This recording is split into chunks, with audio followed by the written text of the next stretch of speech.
Welcome to NVC Life. I'm Rachelle Lamb, veteran NVC trainer and relationship coach, helping listeners navigate interpersonal conflict and ground more deeply into relational living.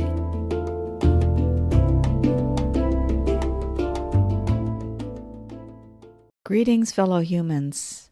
In today's episode, I'd like to talk about the different lenses through which we view the world. And I want to begin with a story that happened just a week ago. I had been invited to share nonviolent communication with a group of First Nations peoples. And what I do in every workshop is ask participants to write down a list of needs, to generate their own list of needs.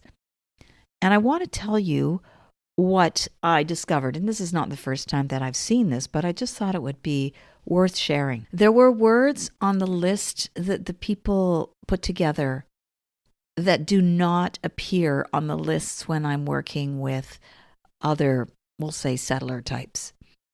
And these words are ceremony, elders, knowledge keepers, ancestors, teachings, etiquette. Also, what was fascinating was what was missing from the list.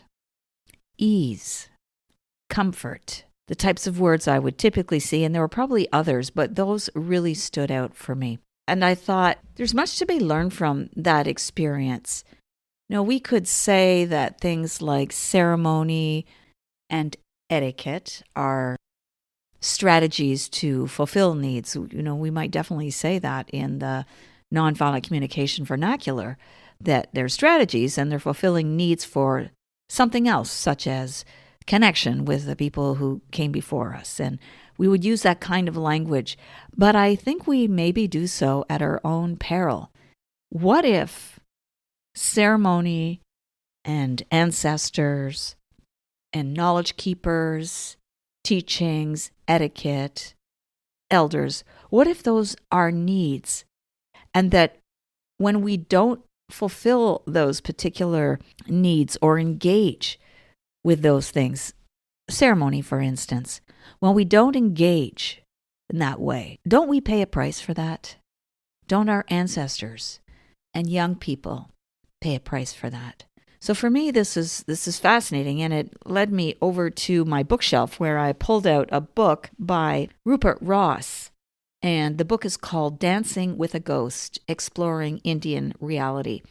Now, Rupert Ross has written several books, and he is a retired assistant Crown attorney for the District of Kenora, Ontario, where he used to work closely with the Ojibwe and Cree peoples to make the court system more responsive to the needs of their communities.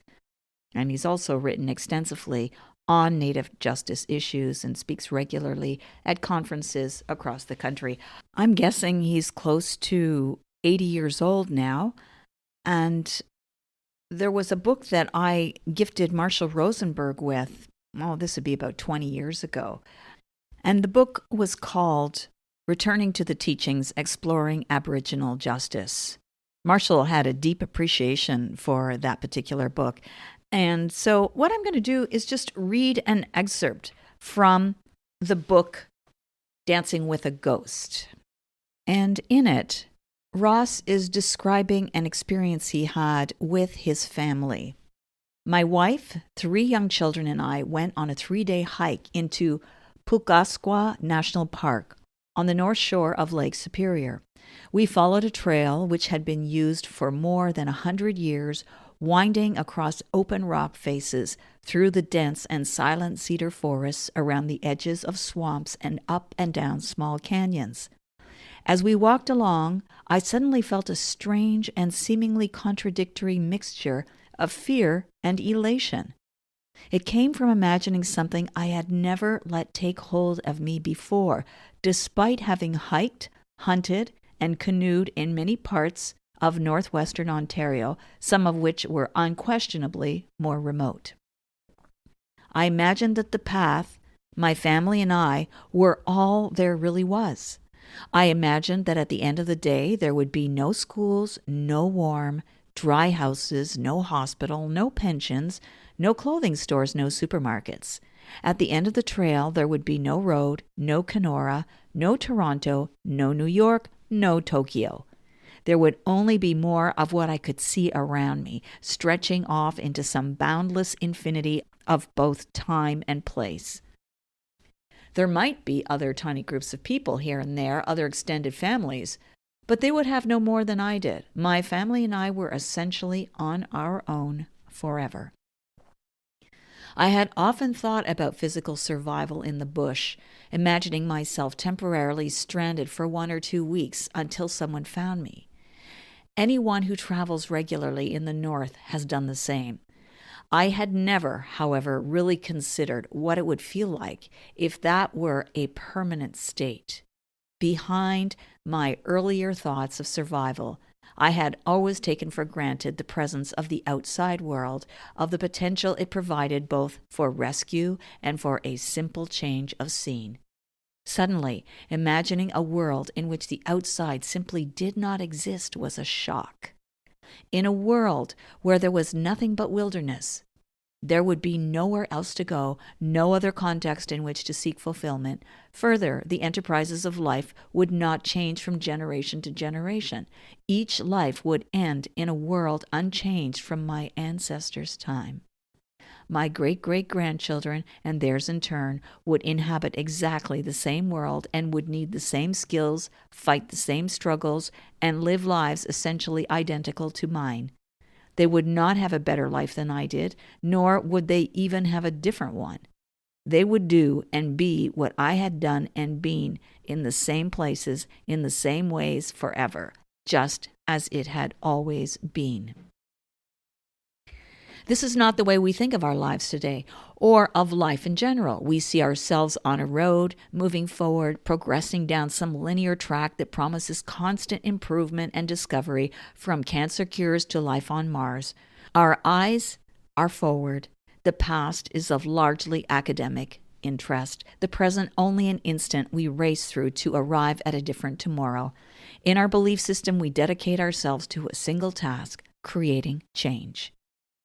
But what if we did not have that conviction underlying our every thought? The conviction that tomorrow, for each of us, if we all work hard, there will be more and better everything. What if our conviction was not that we were born to continue traveling down an infinitely changing road, but instead that our destiny was to repeat what had been done before, to walk in the footsteps of all who had gone before, to think the same thoughts they had already thought, to take in effect their place on the slowly revolving wheel of eternally repeating existence? What if we defined our lives not as occupying the new ground of our own discoveries, but as revisiting ground already occupied by all our ancestors? Our predominant sense of self would be largely shaped by the conviction that we were going where others had gone before and where others would always go. We would be taking our turn at the wheel of life rather than moving ahead from where others had left off. The shape of existence would be circular, not evolving, but revolving. The past, present, and future would always be essentially the same.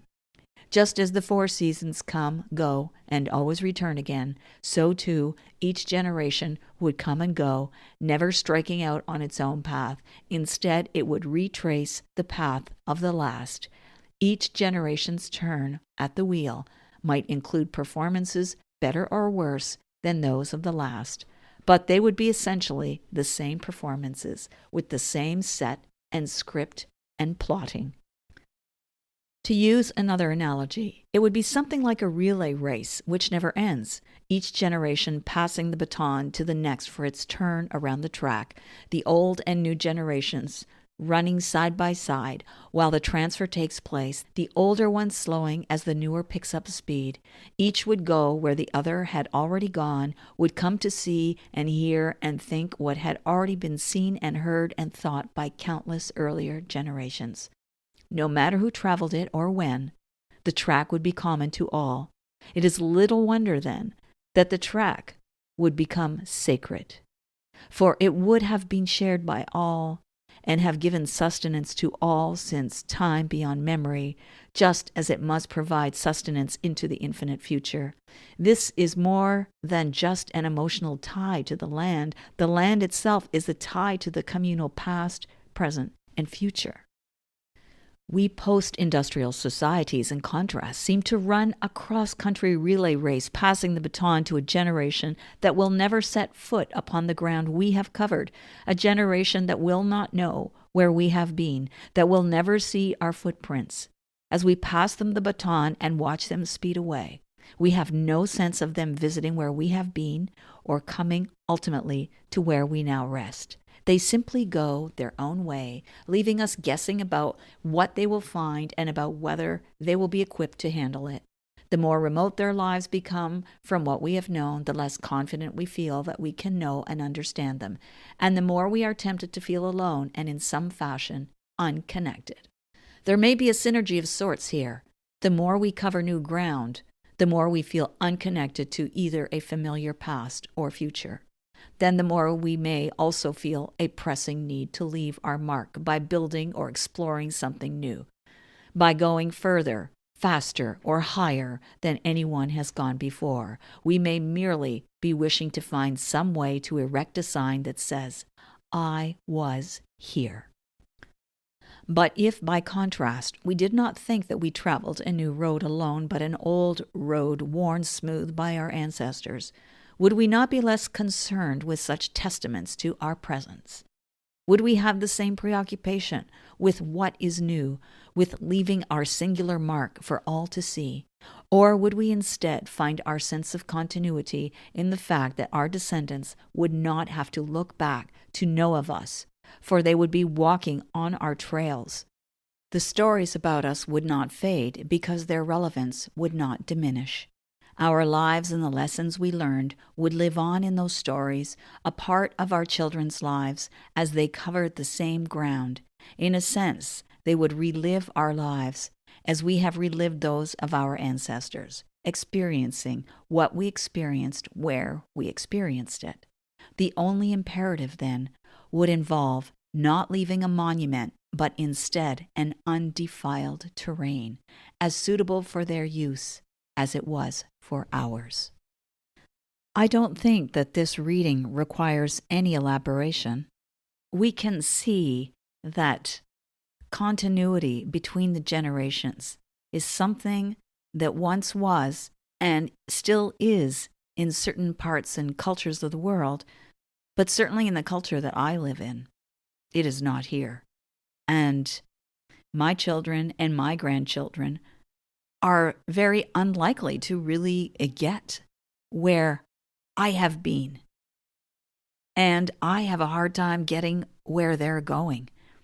And I consider this to be a deep sorrow, because I think that there is some real truth to the fact that what we do need are elders and ancestors and ceremony.